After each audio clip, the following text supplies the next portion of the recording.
So, welcome. We'll have a couple of more people joining us a bit later. Thank you very much for being here. Do you know, I'm sure you are institutionalized in Zoom already and know everything about Zoom. But some of you that have been using other platforms, just to help you navigate, there's a chat where you'll be able to chat and ask questions. We will be asking you to mute your microphone during the presentation as well. And we're going to have some networking activities after our speaker's presentation. So you'll be able to meet other participants, and I think that is so important for networking. So welcome everyone. I can see so many lovely familiar faces. Thanks very much for joining us again here at Inova. And today I would love to present our workshop that is called Latin American Stories, Journeys of Migration. And myself, my name is Marina Larios, and I'm the director of Inova Consultancy. I'm originally from Mexico, so this topic is so near to my heart. And when we talk about migrations, even though you might be British in the UK, I think we do migrate a lot in the changes that we go through life. It's not necessarily moving from one country to another, but we migrate through so many important milestones in our lives. And obviously that is an important component of the foundations of who we are. But secondly, why I am delighted that we have found amazing speakers today, and as well from your own stories, we learn so much about and from other people's stories, because other people's stories help us reflect on our own journeys that we might have taken a lot of things for granted. Other people's stories inspire us. Other people's stories motivate us. Other people's stories made us realize that everybody has been afraid of doing things. And it is about what makes us go through fear and also undertake that change. So I'm sure that today you will finish being much more inspired by the Latin American stories that we have, we're going to be sharing with you. So I'm just going to share my screen. A little bit about us. We're based in Sheffield. However, our work is on an international level. Basically, we're really passionate about making a difference when it's about diversity and in the field, of course, of gender, disability, race, age, and religion, just to empower individuals. And at the same time, when we're doing it, empowering ourselves, because we are work in progress. We have our anniversary is this year. We're going to be 20 years old, and we're hoping to invite you all, as hopefully there will be less lockdown restrictions after very, very soon. We have developed more than 150 projects worldwide, and we have been delighted to receive a couple of awards like CNN in Mexico for a program we did for Mexican women, indigenous Mexican women in innovation, and also a lot of the things that we regard to mentoring circles and entrepreneurship. But obviously we couldn't do it without such a fantastic team and participants like yourselves that have been with us throughout the journey in terms of the programs that we have been able to deliver. This project that is funding this workshop is called FemTalks, and it is funded by the European Union, by the Erasmus program. The main idea was to create theater activities and digital storytelling to empower migrant women, to foster social inclusion and change narratives. I'll tell you a little bit more about using theater and drama for empowerment in one of my other presentations, but we brought this in partnership with a fantastic European partnership that brought their experience, that brought their knowledge, especially Interact in Austria. They're experts in theater of the oppressed, and they're the ones that trained us to be able to train women, migrant women in this area. Why did we start a project? We were doing a lot of research about the stereotype of migrant women. Now, myself, being from Mexico, I think the word migrant might mean many different things to different people, but I could really see that the media and a lot of other factors were creating quite a negative stereotype about migration. So we wanted to change the discourse. We wanted to say, well, migrant women are as diverse as you can imagine. We contribute, we can tackle stereotypes and moving a little bit about that narrative. There are, of course, the reality is that there are not enough role models of migrant women setting up businesses, or even working in different areas that are non-traditional. There is plenty of research that that shows that migrants face a higher risk of social exclusion. Now, for some of you who are migrants, we do know that when you arrived to a new country, it is hard being highly skilled migrant or non-skilled migrant, because you do not know the context. You don't even know, have heard, for example, what is a TV license. There are so many things to learn. And if we think about Maslow hierarchy, all the basic stuff we need to really readdress. And the second important thing about being vulnerable or facing a disadvantage is language our main tool. That's how we communicate. Usually when you are international, you are speaking a language that is not your native language. And therefore, certain words you cannot really use to communicate that real story, to have that impact. But a second language is invisible. People don't see it, that you are, often speaking in another language. And a lot of migrant women used to say to me that it was like running a competition, but that they were carrying invisible weights and nobody could see it. Because of course it's how do you do a job interview in the UK? How do you prepare a CV in different places? Because of course not all our speakers are in the UK right now. But we do know that there were a lot of challenges that we're facing. So what did we wanted to do in the project? We wanted to improve self-confidence, employability skills, self-efficacy, and very important for me personally, being Latina, to tackle the stereotypes about what we could do and who we are as migrant women in different European countries. But the research showed, we did this research in all our European countries, that migrant women were so diverse, so strong, they were vocal, they were very good in networking. And I could see in a lot of the Facebook groups, a lot of both men and women supporting each other in their journeys of migration, not necessarily because you're a migrant. It could be somebody that was not a migrant, but could understand the international added value that we could bring.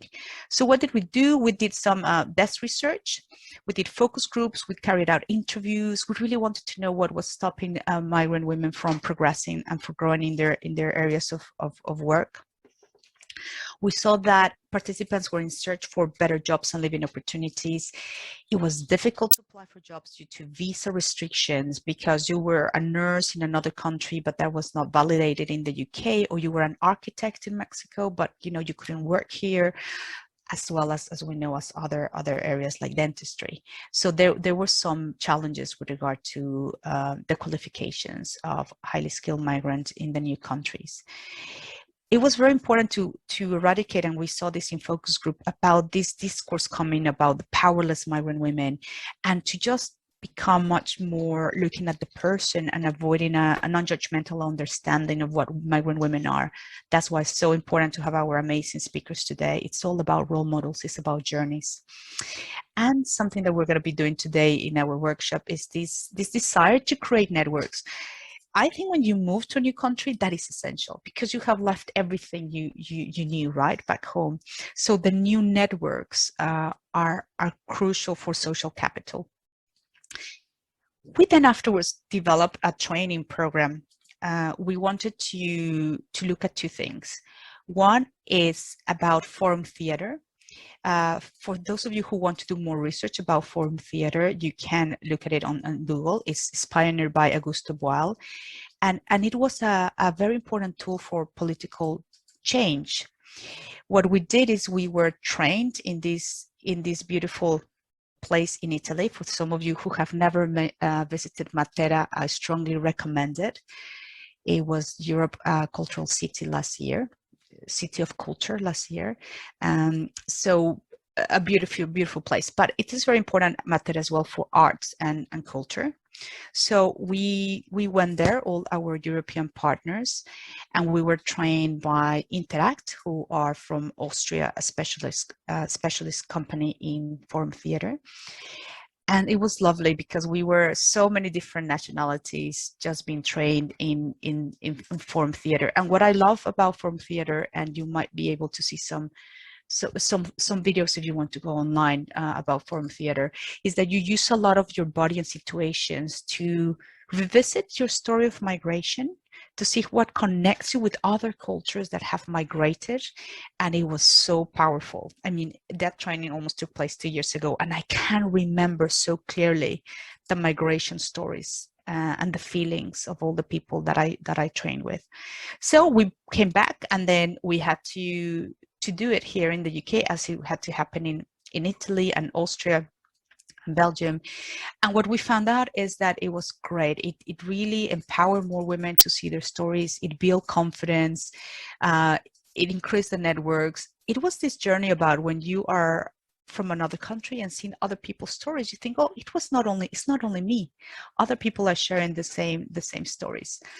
So the difficulty we had because of COVID is when we were trying in doing this face-to-face, but because of COVID, we just couldn't do it. Apart from Austria, as you can see, Austria and France, and in an organization in Paris, Elan, they were able to still, within the lockdown restrictions, to do their training face-to-face. But as in the UK, we had to do it online, which was a fantastic experience, I have to say. You can see our first, when we were on Zoom with fantastic participants. That we enjoyed 2 full days of theater. So we piloted in 5 countries. We delivered 46 sessions, and we had around 128 women who joined us in this theater experience.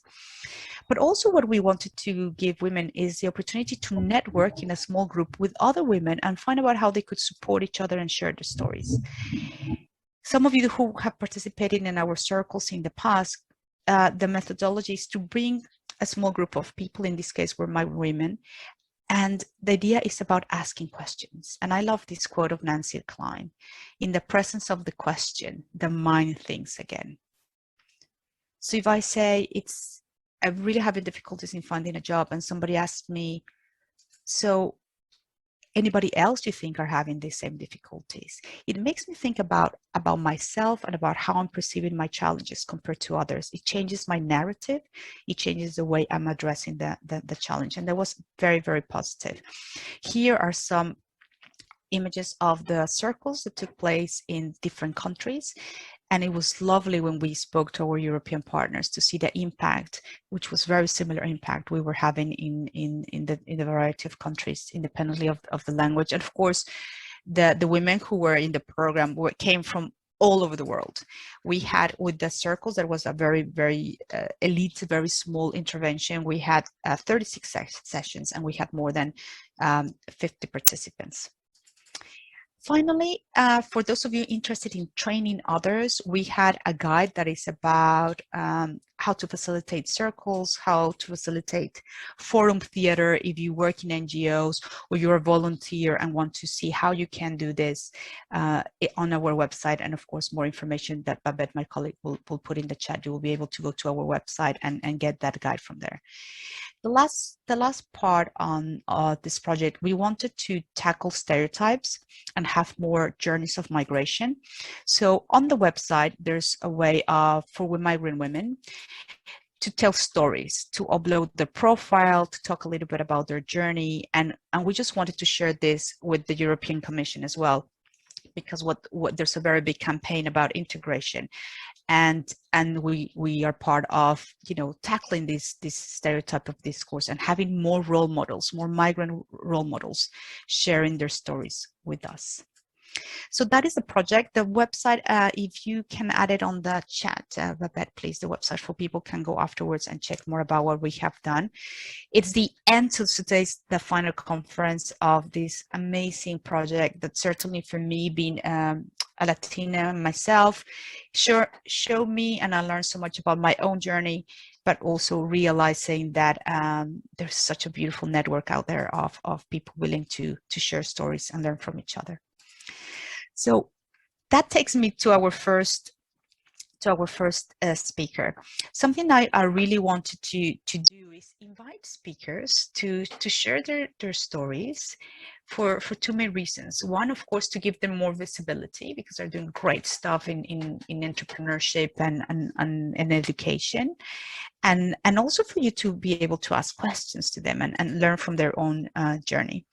So our first speaker is Daniela Orrego. and Daniela comes from Colombia. She will tell us more about herself. I know you have read this biography in all the social media and all the communications that we have sent to you. So I will stop sharing, and I would like now to introduce Daniela. And thank you very much, Daniela, for being with us here. I think your journey is really inspirational. So I'll hand over to you now to hear from you. Thank you, Hi Daniela.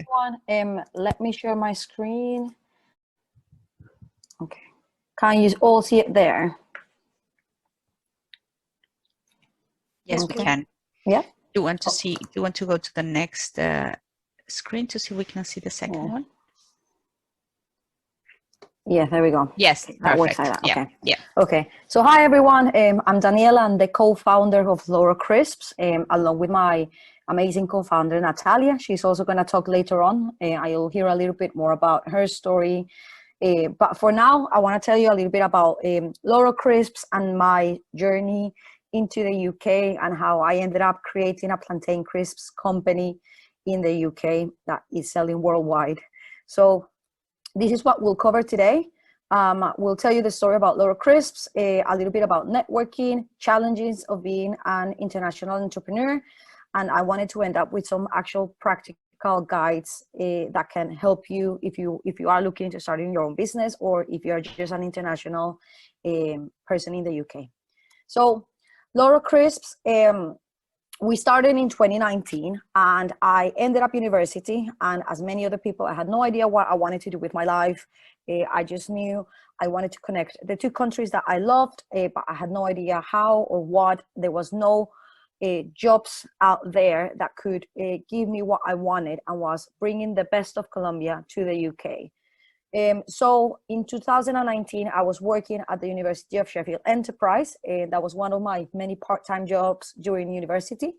And I met Natalia. Natalia was one of the entrepreneurs working at this co-working space. And after many conversations, we realized that we had a lot in common. And what we had in common was that we wanted to bring the best of Colombia to the UK. And what better way of doing it than through our love for food? Because we realized that food is the only thing that doesn't divide us but connect us, and it doesn't matter where you're from. Food is like the universal language, we say. So we started looking at products to bring to the UK. I wanted to bring fruit juices, because in Colombia we drink fruit juices instead of wine or beer. But then I realized it was too expensive to start with, and it was not suitable at the moment.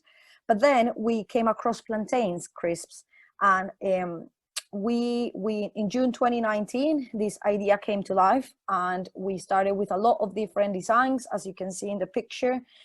Some of them were not what we wanted, some of them represented what we wanted, and we wanted to make it fun, we wanted to make it exotic, and when people saw the product, it brought them joy to their lives, and also it represented Colombia. So in April 2020, we had our first batch of plantain crisps in the UK, and that was extremely exciting for Natalia and I. And long story short, in May 2021, we are in a couple of supermarkets around the world. So we'll break down these into pieces and what exactly happened in the journey. So, how do I move to the next slide? There we go. So what is actually a plantain? For you guys that don't know about plantains, plantains are, they look like that. They look like a banana. You can eat them raw. They are everywhere in Latin America, and we have them with absolutely everything. We have them fried, we have them boiled, we have them cooked, grilled, everything. And they are extremely good, and it's one of those products that, because they are in our like day-to-day basis, we don't realize how amazing they are.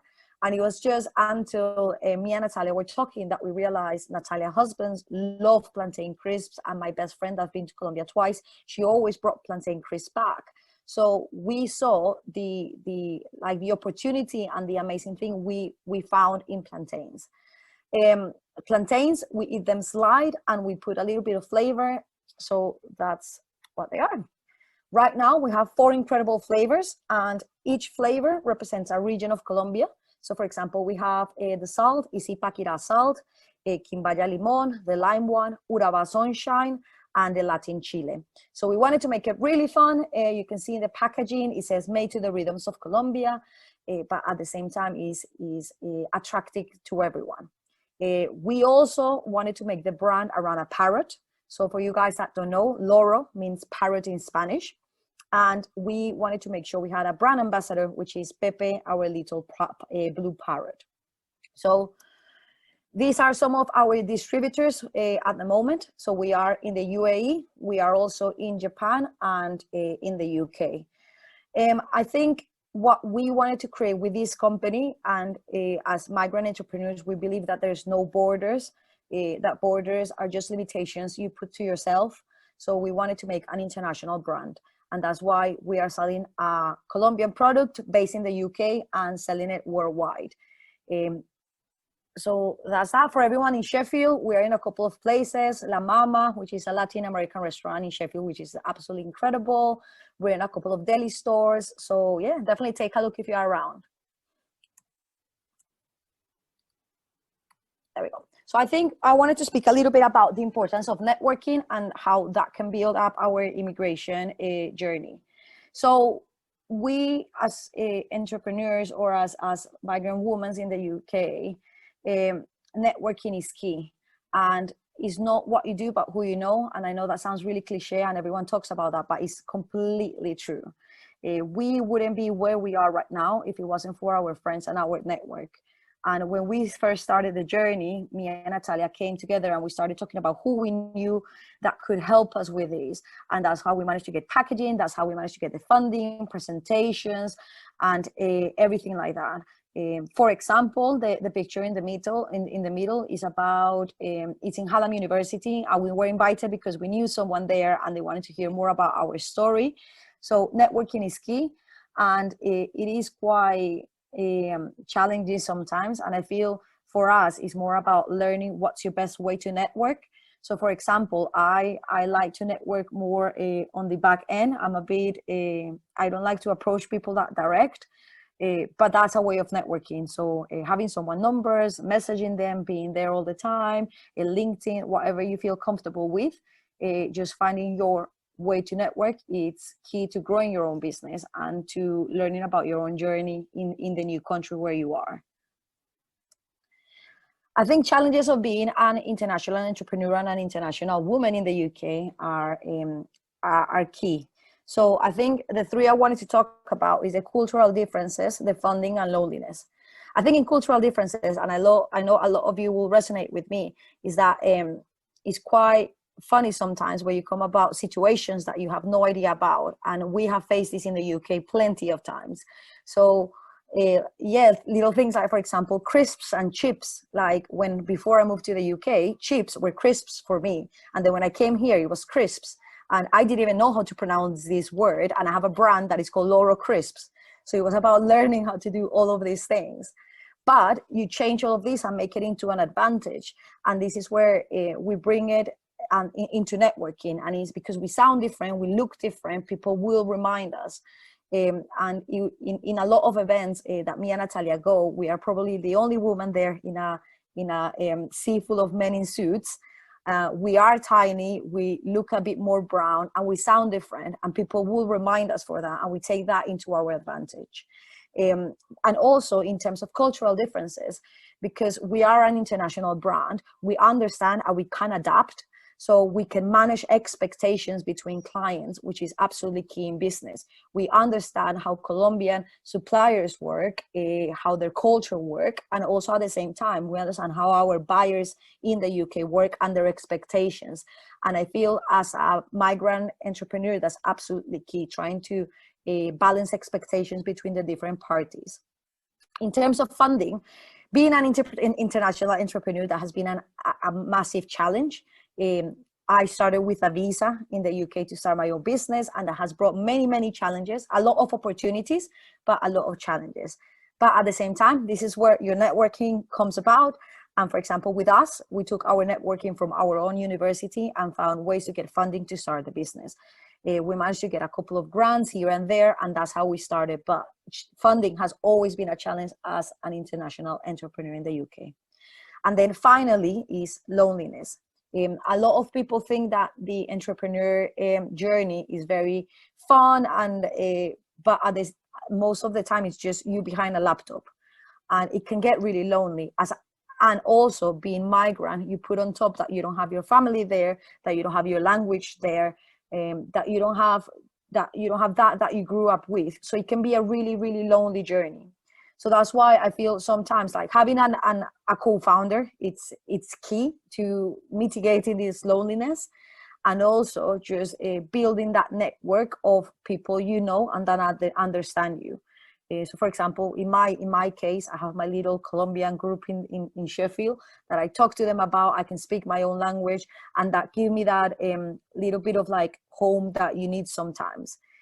Because entrepreneurship is a really lonely journey, and being a migrant is even worse. So you have these two things. And then I think to end up, I wanted to give you some practical tips of being an entrepreneur. And these have helped me and Natalia through our journey in the UK.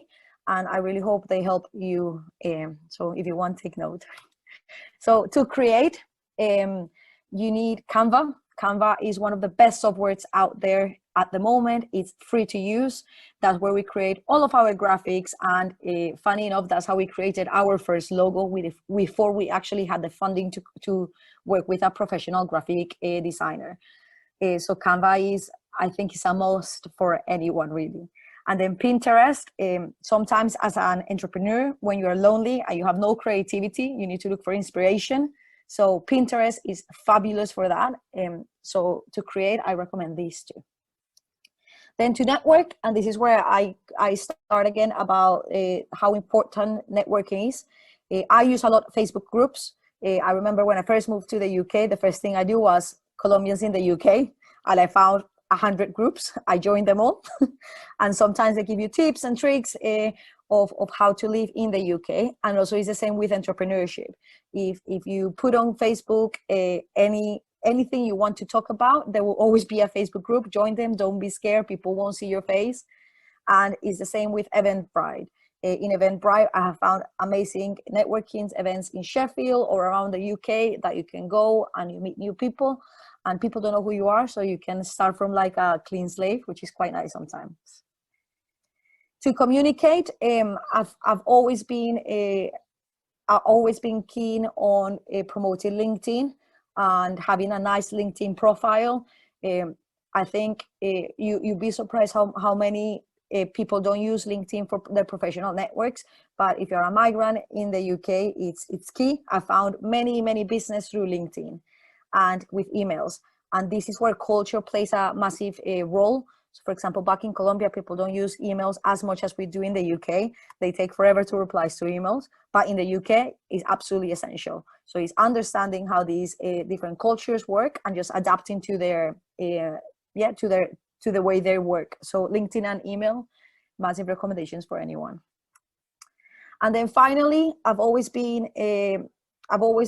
play a key role in mental health, in promoting my own mental health, in promoting everyone's mental health. And I feel as a migrant, you can have a lot of challenges in this sense. When I first moved to London, I was struggling with my own mental health, and meditation helped me massively. That's when I found the Calm, and this is one of the only yearly subscriptions I have.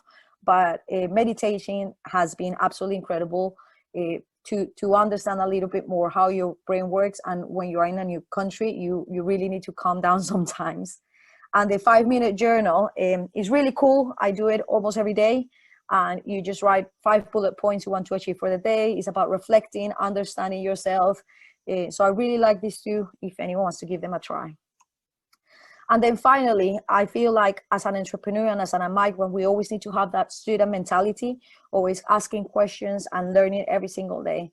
In terms of entrepreneurship, books I recommend is The Lean Startup. That's the approach we took in our own business to try to bootstrap as much as we could with our own business before we went and got buyers to see if there's actually a market for it.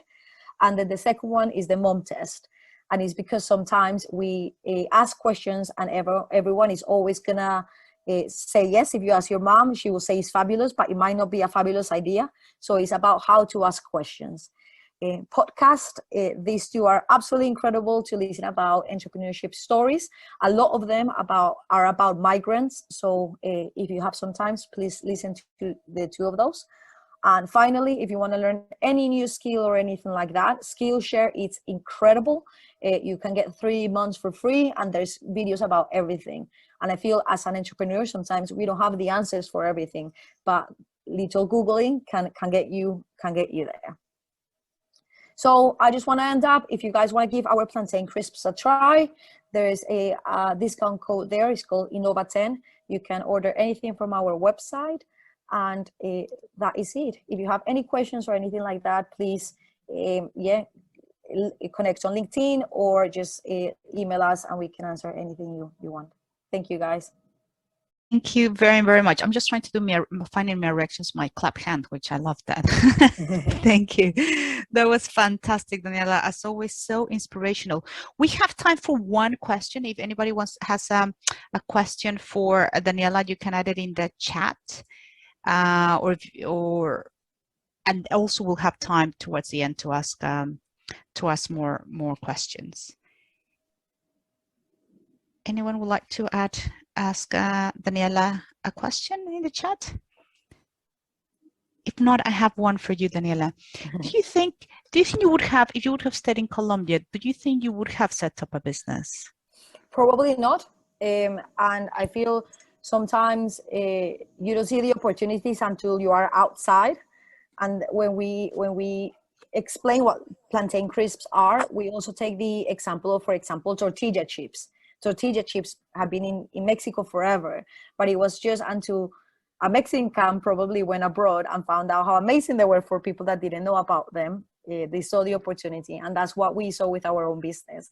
So I think if I would have stayed in Colombia, probably the situation would have been completely different. I wouldn't have had the opportunities I've had, and also the support I've had. So yeah, probably not. That is beautiful. I share with you the same story. I don't think I would have set up kind of Inova equal opportunities when I left Mexico. We didn't have even the Women's Institute. Now things have changed. So that shows us how our stories of migration made us definitely stronger and much more creative. And like you said, you maybe didn't realize about what a lovely product it was, and until you were away and you missed it, and you thought, oh. Because we see it like something so normal. We have plantains all the time. It's so normal to us. We didn't see it from like the international point of view until my best friend went to Colombia, and she was like, oh, this is incredible. It's like, oh, really? Oh, we have it all the time. That is such a critical point in any story that I hear about migration. There's one question from Marisela to you, Daniela, is asking if you could speak a little bit about how to obtain funding. How do you obtain funding for your project being a migrant? What are the tips, for example, for getting funding? The tips. I think it goes back to your network, and it's just ask questions. I study at the University of Sheffield, and when I was there, I just keep asking and asking and asking and asking, and I think people got recording asking. Ooh. So just a second, Daniela. Oh, there we go. So I think, Maricela, my advice will go and ask your networks. You wouldn't honestly know who you have in your networks until you ask. I came from the University of Sheffield, and when I was finishing university, I was asking the entrepreneurs, like a support team, about how to get funding as an international entrepreneur. We were also part of a couple of like networks that they were doing like pitch competitions, and there's a lot of pitch competitions out there, and most of them are free to join. So just join them. If you have a fabulous idea, a good pitch, you get the funding. So I feel it's just ask, and I'm sure money will come about if you just keep asking. And it's like you were saying, Daniela, because when I met you and I met Natalia, every time I went to an event, you were there. Exactly. So you were so visible, and visibility is important. So people can remember you, can remember your product, and go like, oh, Daniela, I need somebody to come to Italy, and I just met you again. Do you want to come with me? So it is so important, that visibility that you have given us. So I will move on to our next speaker, and towards the end, we'll have time again to ask more questions to all the speakers, if that's okay. I'll move now to Freda. Freda, I think that's what we call networking, isn't it? Because one of our colleagues in Hungary, you've been Mexican, I've been Mexican. We needed somebody in Hungary to introduce each other. So we are delighted to have you, and I'll hand over to you now, Freda. Thank you very much for being with us today. Okay, thank you so much, Marina. I'm extremely happy to be here today with. Yeah, it was amazing. Actually, I got to know knew these people because of the FemTalks circles, like coaching circles for migrant women, and being part of that circle was really important for me, especially during this COVID lockdown situation. So I'm happy that happened, and I will start with my presentation now. Okay, can everyone see my screen? Is it good? Yes, thank you. Yes, we can, thank you. Okay, perfect. So let's start. The topic for today will be my migration journey. So I'm originally from Mexico, and I'm living in Hungary for almost 3 years now.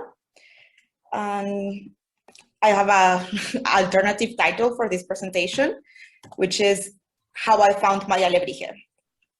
So before I move forward, I will explain what's an alebrije exactly.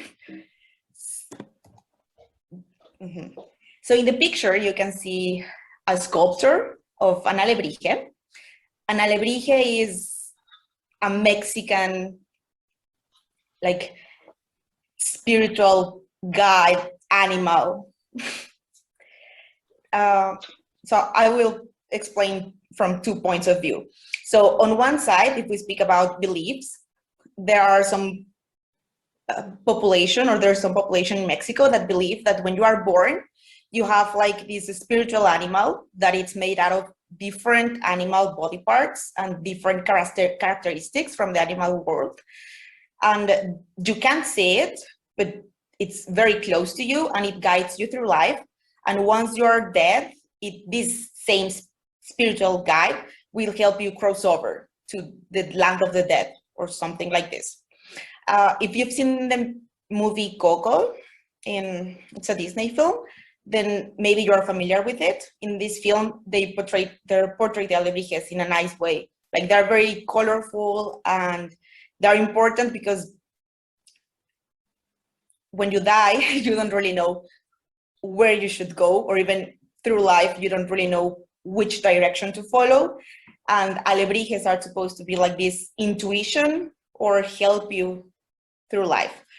And on the other hand, alebrijes are also sculptures. And here you can see a bunch of them.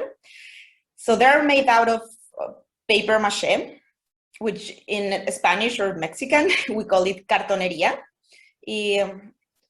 This craft consists basically in using cardboard, newspaper, wire, paste, or glue, like white glue diluted in water, to create the body of these animals.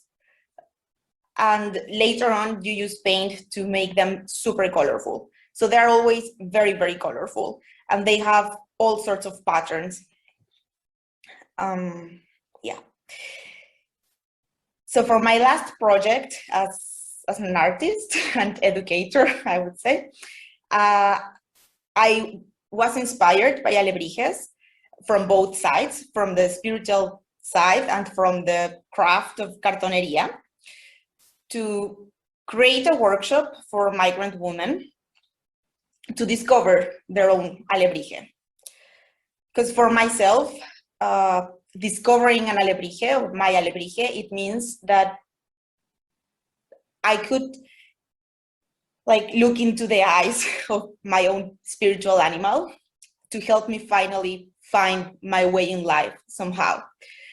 And to explain this in a better way, I'm going to share with you some slides comparing my migration journey to the creative process of building up an alebrije. So stage one, that would be the design. So first of all, and in the workshop I taught, the most challenging part is to design an alebrije, because you can literally use any animal, any body part, and mix them up in every possible way.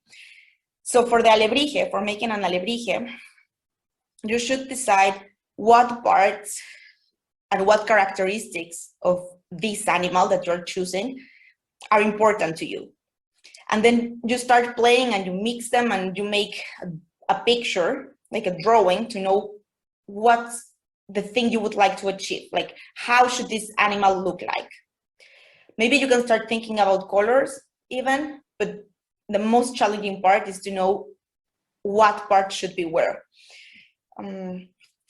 As for my journey as a migrant, when I was in Mexico, so the first steps were the design of how my life will look like when I arrived to Hungary.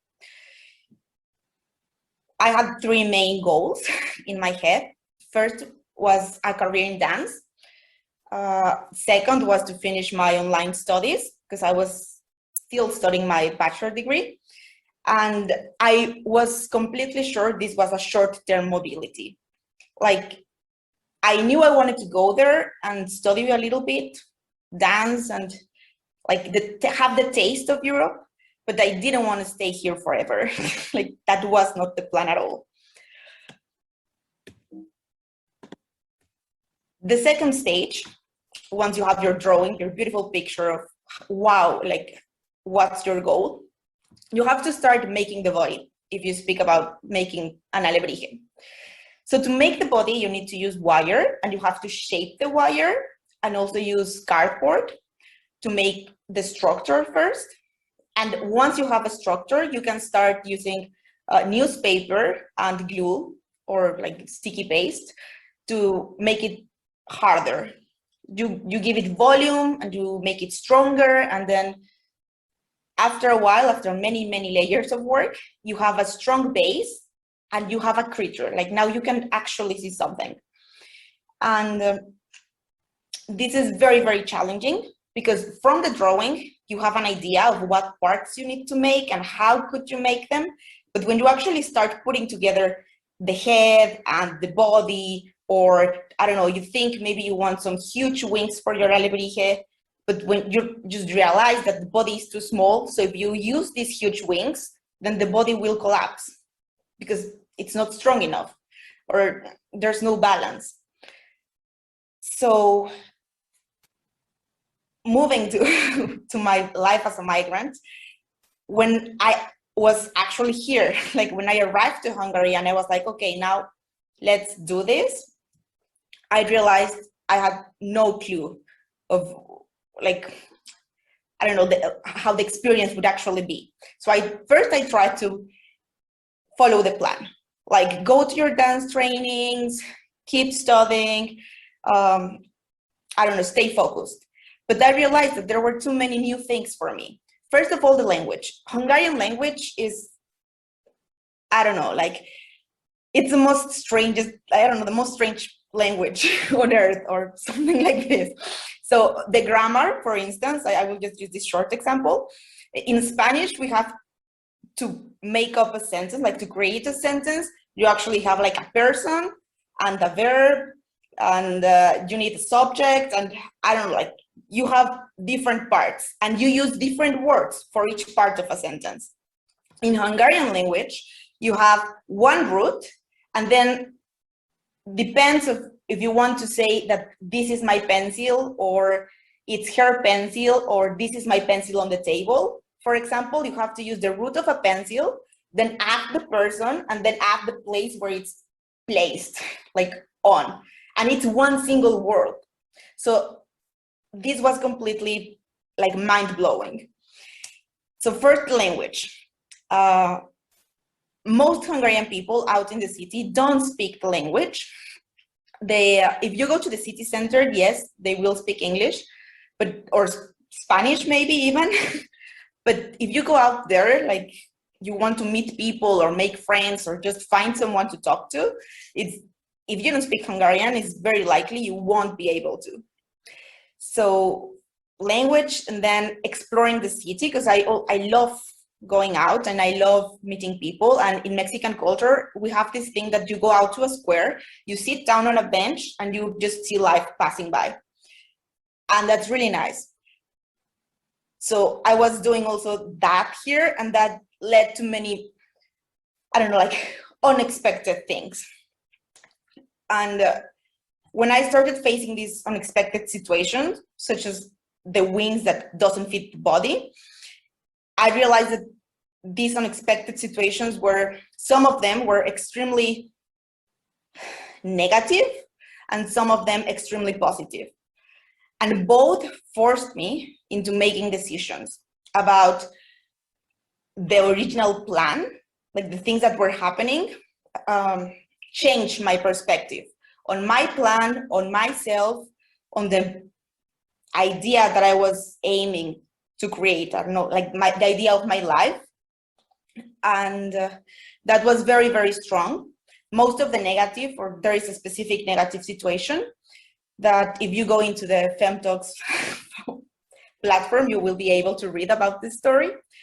So I encourage you to go there and read stories because it's a very nice place. But this particular negative happening led me to make a crucial decision about my life. And that decision was to stop pursuing a career in dance as I used to, and to start being more present within my life, like the actual things and opportunities that were happening in front of me, like not the ideas in my head I was trying to get somehow, but to see what's happening here around me and the possibilities. So the third stage would be painting. Once you have your body that somehow you manage to put together, whether it's very close to the similar, like the first idea, or very, very far, you can start painting your alebrije if you have this sculpture. For the colors, usually we use patterns, and they are very wide, super colorful, and I relate them to everyday life, the emotions we have. So to color an alebrije for me is to be present in the actual moment and allow yourself to feel the feelings you're feeling. And I don't know, like like embracing the moment and letting it life itself, like color your inside somehow. Nowadays, I try to do this every day. Like I try to really listen to what's happening, feel the experiences I'm able to experience, and try to put color to everything, like try to recognize my emotions also. I think this is a bit close to that self, like, I don't know, like working on myself to understand what am I feeling and how does this make me feel, and embracing all the colors. Like understanding that these patterns maybe that we see on an alebrije or that can happen in our lives, they are not standard and they are different and they change every day. And it's okay if they don't match as I would like them to match. So just enjoy the color. I want to share with you what changed for me after, I don't know, discovering my alebrije and facing adversity somehow. And so these are the things that changed for me in this migrant journey as career goals, family first, and opening the possibility for a pause. So in a very personal level, my migration to Europe was very, very connected to my ambition to have a dance career, like a professional dance career in that traditional way. So I really wanted to be part of a company, and I thought that was a life I really craved for and that I was made for.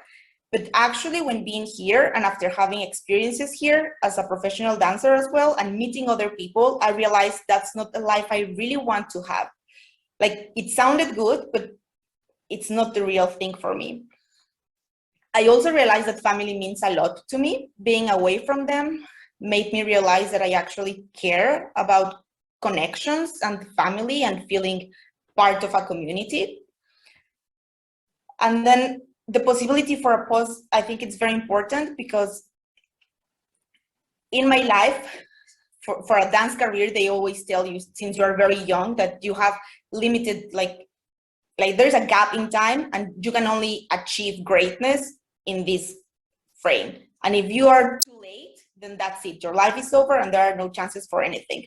So I was always running. Since a very young age, I was always running, like trying to approach the next step, like study dance, then try to enter to a company, then get jobs, then get, and a bunch of things that it's so stressful because I couldn't see that life was still happening around me. So in this, yeah. And after I discovered new things in me and I was able to face myself and encounter this alebrije version of myself staring at me with so many colors and so many changes, and I realized that, okay, so life is not only what I thought it should be, but there's actually life happening and I can see it now. Not 100%, but I try all the time to take a step back and pause and see what's happening and what's life itself. And from there, some really good things happened for me. I met my husband, who is Hungarian. So the short-term mobility turned into a long stay plan or something like this. I started building up my own, I can call it entrepreneurship. I'm in a very young stage of it, but I'm planning and creating puppets and my own place, my own performing arts creations, which are strongly linked to Mexican culture and also strongly connected to cartoneria and paper mache and this type of crafts, because I believe they're beautiful and very important. And I would like to bring them here to Hungary and to share them. This is a picture of a workshop I taught, and we created alebrijes together.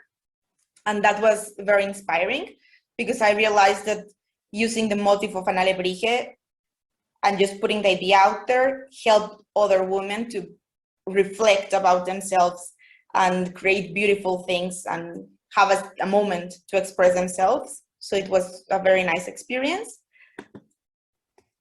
And this is me currently. I'm very happy because I'm going to be a mom, and that's something that I wouldn't have been able to do or realize, like to have this decision or to start a family if so many things wouldn't have happened throughout this journey since I'm in Hungary. I'm going to stop sharing my screen now. And I would like to close, I don't know, saying that it's very important to connect with ourselves throughout this journey, because I think only if you connect with yourself, you're able to start making decisions that help you build up the life you actually want to have. Like not the one you're supposed to have or that you thought you wanted to have, but actually knowing and being able to change what you don't like. And yeah, so that's it. Thank you. Wonderful. Wonderful, Freda. I hope you can hear all the people clapping here, and you can see some beautiful comments in the chat. It was a beautiful metaphor and analogy. Of course, you've been so creative and in arts that it just really made us reflect. I think two main points that you highlighted: allowing yourself to feel your feelings. And just knowing that you might have, you might be afraid, confused, there's anxiety, but still face those feelings and embrace them, like the colors that you were talking about. I think that was a beautiful metaphor about our journeys. And the other thing, I think that a key point here, what you said, it is okay. Sometimes we have a storyboard in mind of how we want our life to be, but certain things happen in our lives, and it is okay to replan, to readjust, to change path and say, you know, that journey I thought I really wanted, but now it's okay to turn left and continue a new journey. So before we go for a coffee break, anyone has a question for Freda? We'll also have more opportunities to ask more questions towards the event. Is there anyone in the audience that would like to ask a question to Freda? Oh, Val is asking, Freda, if your workshops are online. Yes. So at the moment, they are not happening any more workshops because I'm 8 months pregnant. So I'm really gonna take a step, I don't know, back and wait a bit. But from January, I will be having workshops online and also in person. I can share with you my Gmail, and you can contact me there. Yes, please do so. Please do so if you want to add that in. Yes, I will share it in the chat. Freda, if you were to be an alebrije, what kind of alebrije would you be?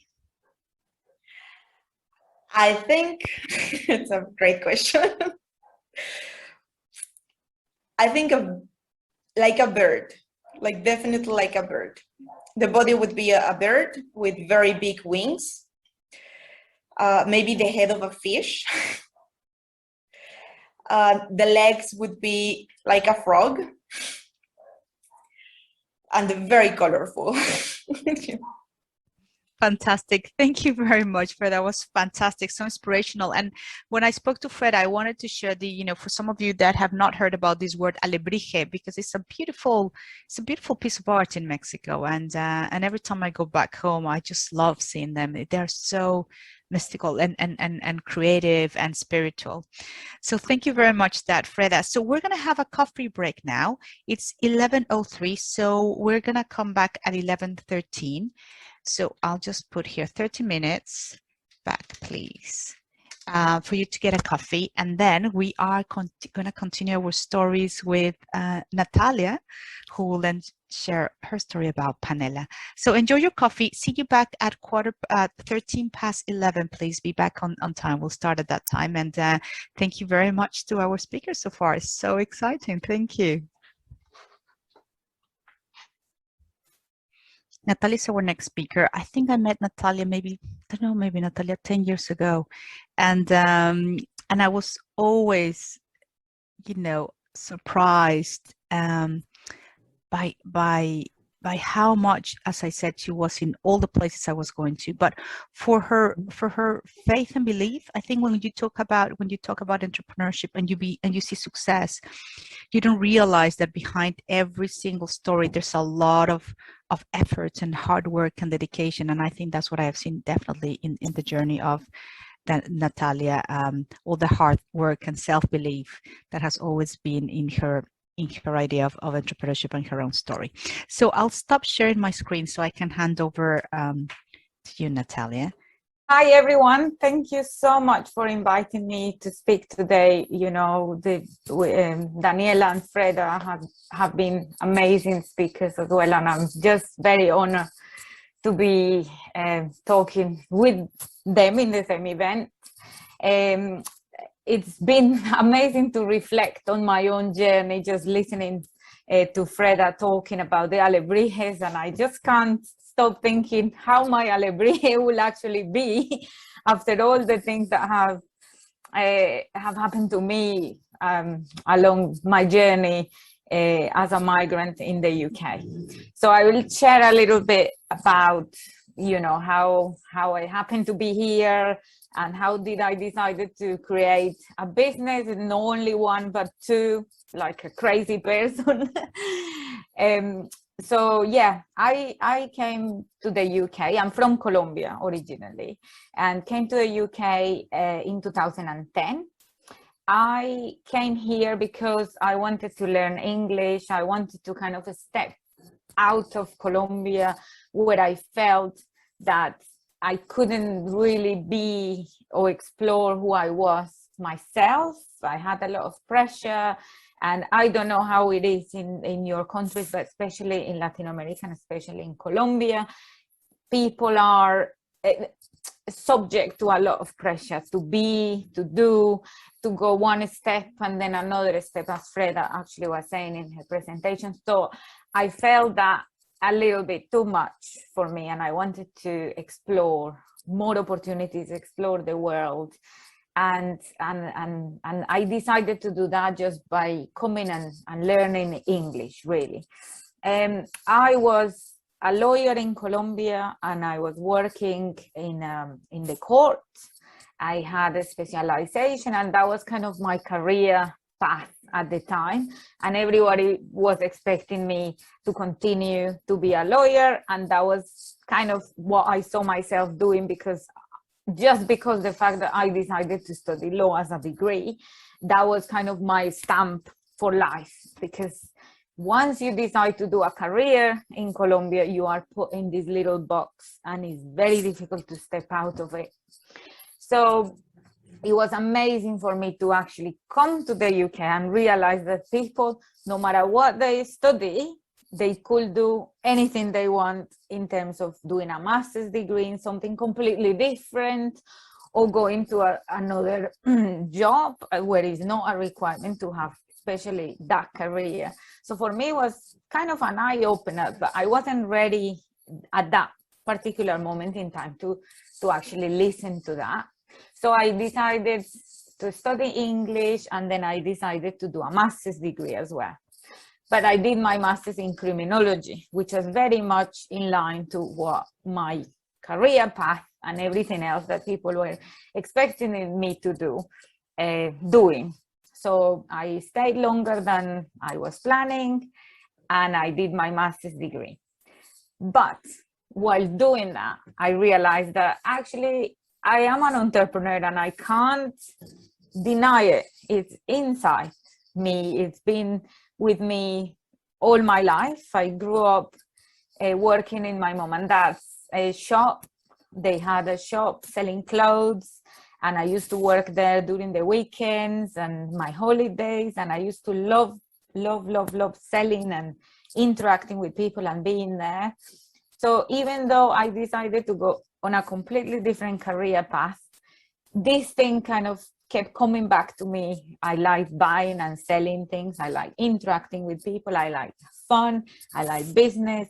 Why am I still going on about working 9 to 5 in an office and getting a job, a proper job? This is not what I want, but sometimes you push these things down and deny it. So when I was at university, I realized that there were a lot of support and encouragement to set up businesses and do things that are a bit more creative and exciting.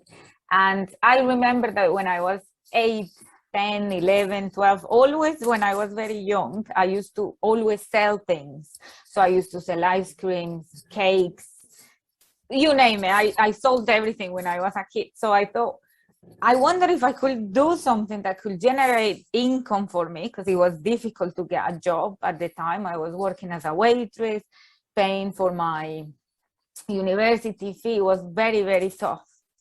And then I thought, what business or what can I sell that I could support myself? But not only that, I wanted something that could really have an impact in Colombia, because Colombia is very important to me, and I wanted to create something along those lines. And while thinking and researching and stuff like that, it came to me panela. So panela, it's a product that has been in Colombia for many, many generations. It's a natural alternative to sugar. But I never saw panela as I saw it in the UK at the time, when I realized, you know, this is a product that I could bring here. Because as Daniela was saying before about the crisps, it was a product that I grew up with. It was everywhere in Colombia, and it was underappreciated, I think. But once I went to the Eden Project, which is like a natural park here in the UK, and they had all these things from Latin America and from other places in the world, showcasing their fruits and foods and things. And I saw panela there. And for the first time, I saw it in such a different light. because they were presenting it as a superfood, natural food, something that never kind of came to my head. So that day was kind of the light moment where I thought, actually, this panela that I grew up with, that is such an amazing product, if I just pack it in a different way and show it to the world in a way that I am seeing it now that I've never seen it before, it could work. It could work. And that's what I did. So I created my own brand. It's called Pura Panela, and my the brand kind of shouts out the benefits of panela and the flavors in such a way that it's targeting the market of international people that didn't grow up with panela like me. For those who don't know or are from Mexico, the Mexico panela is actually a cheese. Panela in Colombia, it's a natural alternative to refined sugar. So it's 100% natural, and it's the juice from the sugar cane dehydrated. So it doesn't have any chemicals or additives, and it's completely natural. It's vegan, but most of all, it has an amazing flavor. And at the beginning of the business, I thought, well, people will want panela because people want healthy things. But actually, after research and understanding more and listening to people, I realized that actually people like panela because of the flavor, mainly, more than it being healthy. Because people buy healthy things once, but if they know very nice, they don't buy them again. So I decided to adapt my brand a little bit more towards colors and towards expressing those flavors in the packaging. And well, that's kind of one business. I come back to more being an entrepreneur and how to approach businesses later. So that's one. I set up this on my own, have been working on this for a long time, since about 2017 or even before that, just since I started with the idea. And then done it all by myself, which has been really, really hard. So I always, now that I have my second business working with Daniela, who has been great, I always encourage entrepreneurs when they're having their ideas to think about working with somebody else, because doing it alone is hard, it's difficult. So I created with Daniela my second business, which is plantain crisps, is Loro crisps, and you have heard a lot about it, so I won't go into much detail. But one thing I will say that is different this time around is actually not being on my own, having somebody to bounce ideas with, to make decisions. I think one of the hardest things of being a solo entrepreneur is making decisions on your own without having a sounding board, somebody who is in tune with what's happening, to be able to understand what you're going through. It's a lonely journey where there is no a roadmap. There is no something that tells you that this is the way to do things. There is no rights, no wrongs. It is a free, that's what I wanted. I wanted something that will enable me to be free, but with that freedom, it comes a lot of responsibilities in terms of decision making. So having somebody there have been great. Also, I learned a lot from my first business, which was pretty much doing similar things in terms of the logistics, bringing a Colombian product to the UK. So I could reflect on all the mistakes I made and improve. And this time, everything has been so much quicker.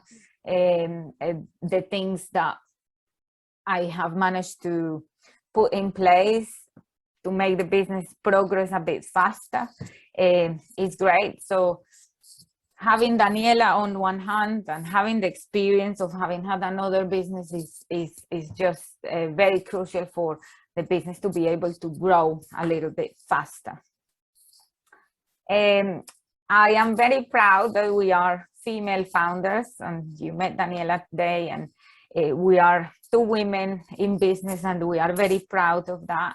We are very proud of also being both from Colombia, or being migrants in the UK, doing something which is really exciting and amazing for us, something that has an impact in Colombia as well.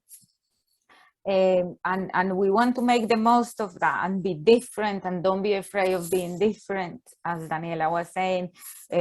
Make sure that we wear our nationality and our differences as a badge of honor, rather than be shy or you know, skeptical to use it. We make the most of it because we are different. And we have Pepe, which is a great brand ambassador.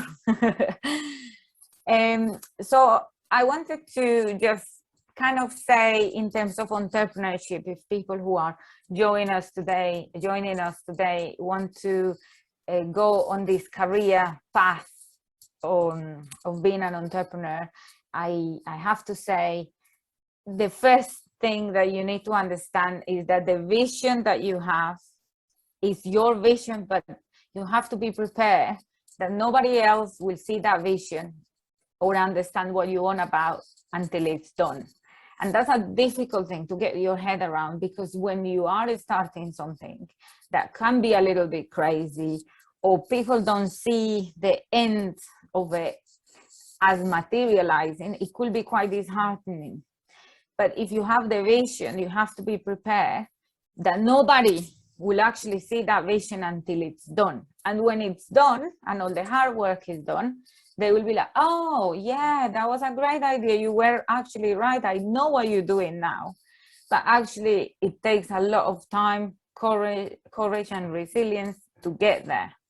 That's why my second one is the resilience that you need, because Marina knows how difficult and how, you know, I always encourage people to be entrepreneurs. I think it's a great thing, but it's not the easy option. It's easier to get a job, work 9 to 5, leave, come back the next day. That's easier.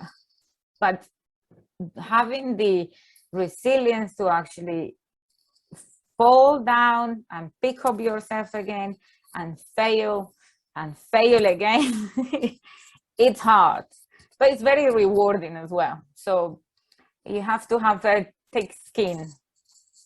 The lean business approach has helped me loads, and I will encourage everyone to do the same. Lean business model means that you fail quickly and you are able to change quickly. Therefore, you don't lose a lot of money. You adapt and change and listen to be able to develop a business or an idea or a product that actually people want to buy. You don't want to be investing a lot of money and resources without knowing actually that people will want the product. So you have to really validate. And to show this, I want to tell you that, for example, with the crisp, before Daniela and I committed to printing and investing lots of money into it, we went and sold it without having the product. Actually, we went and offered it to buyers with the picture of how it will look like and a glass jar of how it will taste like. And we tested the market like this. This is with buyers from supermarkets. This is from buyers from Japan. We actually didn't develop the product or invested the money before we knew these people were committed to order. And this is something that I learned from the lean business approach, because otherwise you could lose and waste a lot of money and time. Also, it's very important to actually have active listening. Sometimes we hear, but we not listening to what people are saying, and that's very, very important in terms of your market research, in terms of your networking skills. How do you perceive if people can help you or no? If you shut them down really quickly and you're actually not listening, you can miss very, very important opportunities in terms of networking, sales, and business and product development. Networking, I think Daniela covered that very well, is what suits you the most. But I think using the networks, and don't be afraid, oh, my English is not good enough, or I am shy, or whatever. Just go for it and speak to people, because the opportunities just keep coming from the links and the networks that you create. And for me, having an international mindset is a privilege, for very innate to migrant people or immigrants like us. We have an international mindset. We understand that the world is so much bigger than the place where we are. And a lot of people who have never had those experiences of migrating or living somewhere else sometimes miss out on understanding how global, how big the world is, and have a very narrow mindset. So take advantage of that, of your international background and understanding, because that will take you a long way. And that's it. I think that's all from me. We are recruiting through the Kickstarter scheme. If you are interested in working with Loro or with Pura Panella, and if you are on Universal Credit, you can apply with us for a job to learn more about entrepreneurship. So yeah, thank you so much for your time.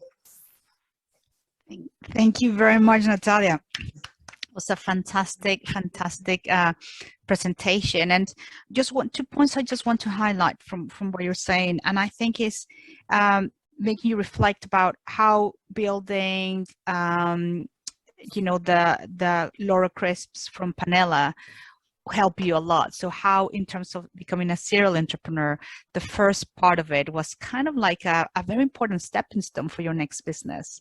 And that is something also to welcome and reflect. The other thing, what you were saying about the lean approach, didn't COVID show us that, how we have to adapt? How do we have to reinvent ourselves?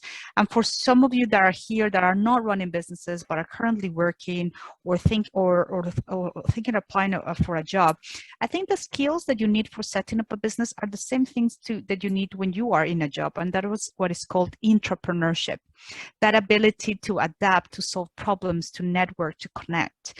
So when we can see people progressing well in organizations, is because they are developing those entrepreneurial skills. So it might be good for you to reflect about what kind of entrepreneurial skills you have and which ones do you need to develop further, because that's a question we always have to ask ourselves in terms of our personal development. Once we leave university, it's really our own responsibility then to keep on learning. Any questions for Natalia? Natalia, if you want to, their email is there. If you want to, all of you want to write down the website and the email address for Natalia and Daniela before she stops sharing the screen. Okay, brilliant. So if you don't mind, Natalia, stop sharing your screen so we can all see you better. So do we have any questions for Natalia? Yeah, it's Lucy here.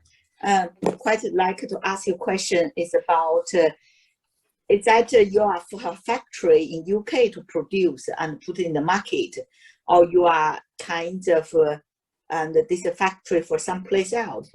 Where is it? So since the beginning, I always knew that I wanted to create a business that I could run very hands-off, that was scalable. Therefore, I never went down the route of manufacturing the product myself, because that's not what I wanted for me. It wasn't right for me.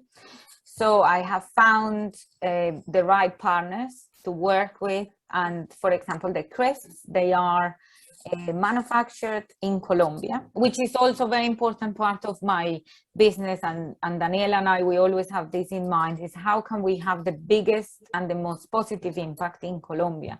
And one of the things is actually, if the product is manufactured in Colombia, all the plantains are grown in Colombia, all the money that comes from the business goes actually to Colombia. So that's been very, very key for us. We work with our partners, manufacturers in Colombia, and what we do is bring in the product in shipping containers to the UK, and we distribute like that, so we can focus more on growing the brand, on growing the sales, rather than being manufacturing. How the second question is about the and where the distribute, because I feel that's a product I saw somewhere, but I'm not sure which is a supermarket you distribute this. Yeah, so we sell in the UK just to small shops and delis. We sell on our website, on Amazon. That's in the UK. In Japan, we sell to quite big, large stores there. One of them is Natural Lawson, which is like a big Waitrose, if you like, in Japan. And we sell to Dean and DeLuca. In the UAE, we sell to like 3 supermarkets. One of them is Spinneys, which is the partner of Waitrose here in the UK. We sell in Choitrams, which is Tesco in the UAE, and Lulu Hypermarket, which is a very native supermarket in the UAE. So maybe you have seen it somewhere. I don't know if you've been to Dubai recently. Or... Oh, also you could see it on via Amazon, and I think maybe in one of our workshops, Lucy, I showed the image. I was thinking, because we have an opportunity for networking, and then we're going to ask some of our speakers more questions, but because not some of you told me that you couldn't stay for the networking side of things, I would like to ask a couple of more questions to our speakers. Then we can do the evaluation of the event, and the people that want to stay networking with us, then you can stay that towards the end, rather than the other way around, in case we don't bring people back to us to ask main questions. So any more questions to any of our speakers? That's to Daniela, Natalia, or Freda. I have, while people are thinking about it, I have a question for the 3 of you.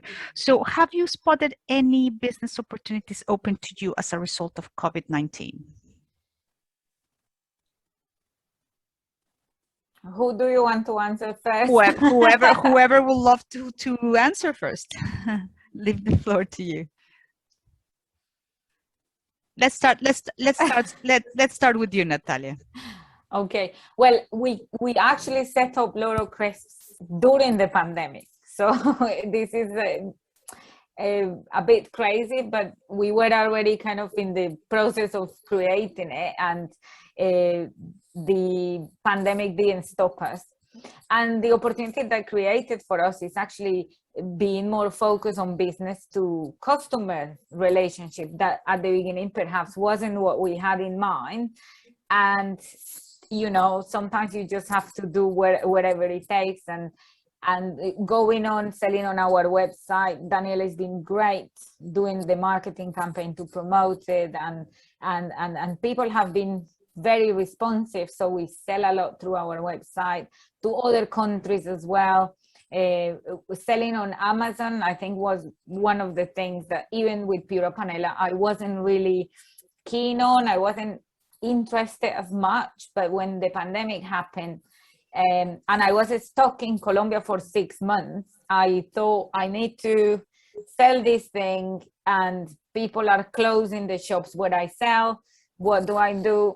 So I started doing more on Amazon, and yeah, people have been crazy buying on Amazon a lot. I didn't expect it, but the opportunity from business to customer have been really interesting. That's a lovely story about how a challenge becomes an opportunity. Yeah. How about you, Daniela? What about for you? What opportunities COVID brought to you? I mean, I know you're very strong in the marketing side of things. Have you seen that because of COVID, people were much more close to social media? What do you think? Yes, I think, like as Natalia was saying, when the idea of the Loro Crisp was developing, we were targeting meal deals. And we were going for the small packages that people will grab and go. Obviously, when COVID happened, we had to completely change. When we launched the business school, we launched it in November 2020 in the middle of the pandemic. So what we did was go online, and we took our networks and we make sure they help us buy the product we had, and that way we started looking for other opportunities there. But I think we just, as everyone else, we just had to adapt as quickly as we could. Fantastic. How about you, Freda? Because I know you were in dancing, and then suddenly you start doing alebrijes online. Yeah, well, actually, because of COVID, I I had to, or like, I don't know. So I was working in a kindergarten, and obviously the kindergarten closed during this lockdown. So I was not able to go to work, and I had much more time to be at home and be creative and dialogue with myself. So what are we going to do now? You know, like there was this option that what if the kindergarten goes to bankruptcy, and so we can't go back. And so I started building up my business plan for, I'm planning to open here next year. So in Latin America, we call them ludotecas. So I'm building up my plan right now, and I'm starting to trying to find a place, like an actual place. And in the meanwhile, that's why I start teaching online, like arts and crafts and stuff, English and Spanish lessons for children, because I really want to work with children. I love children, so I want to stick to that market. And I think COVID gave me the opportunity to start building up something for myself, and actually also, like, now I feel more confident about going for it. So it was really nice to listen to Natalia and Daniela today, because it's like, okay, so it can happen. Maybe it goes slowly, but like you can go for it. Yeah, Because I'm in that stage, like gaining, I don't know, confidence and going for it. So it's really nice to hear you. and absolutely what Natalia was saying, every step you take in entrepreneurship, it gives you more information. Sometimes we think, oh, I need to know everything. And if I don't do everything, I'm not going to do it. And that stops us from starting a business. But if we think, okay, first step, that will give me information for the next step. So that makes us much more courageous. And Natalia, you have a question in the chat. Somebody's asking you about the lean approach. Can you, Michelle said that she found the lean approach didn't work for her, as they don't have a village to support me with the kids. It's been really tough to keep a professional while also taking care for childcare. So what if you can tell her more a little bit the lean approach in business, please? But I don't really understand what she means with I don't have a village to support me with. Mainly maybe family? Mainly family, is that right, Michelle?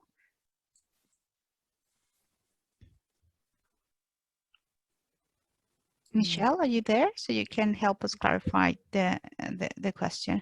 Yeah, family and friends to rely on. Childcare. Well, this is the thing. Every business is so different, and we are, you know, very, very different. For some people, it might work. For some people, it might not work.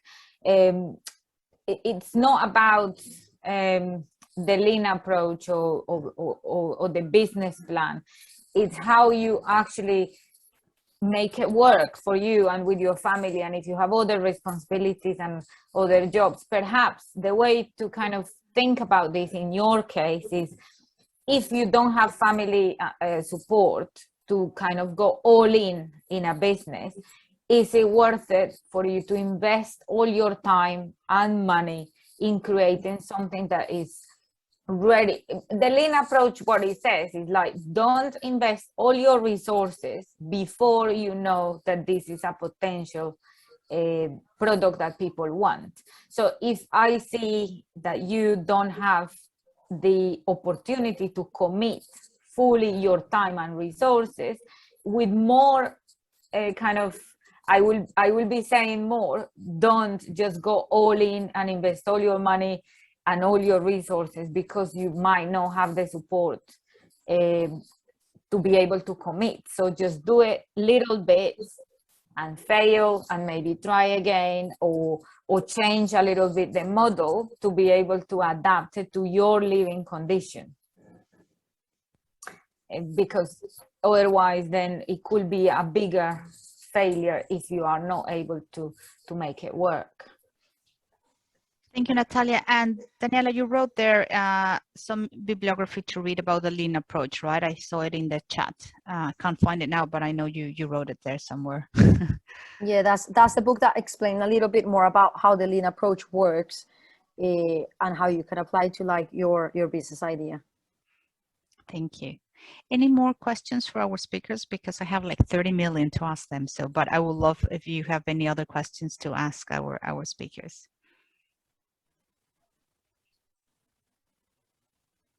Okay, so I'll jump in.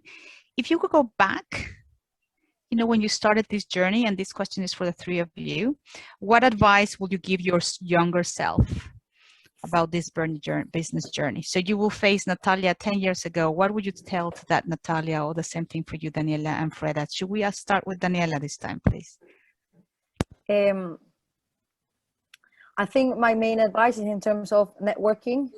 We have a case when me and Natalia were in China. We were in a networking event, and it was full of men in suits, and I got really nervous and I went to the toilet to cry. And then I just looked in the mirror, I was like, you know what, I can do this. And I feel if I could give myself an advice is, everyone is just a normal human being.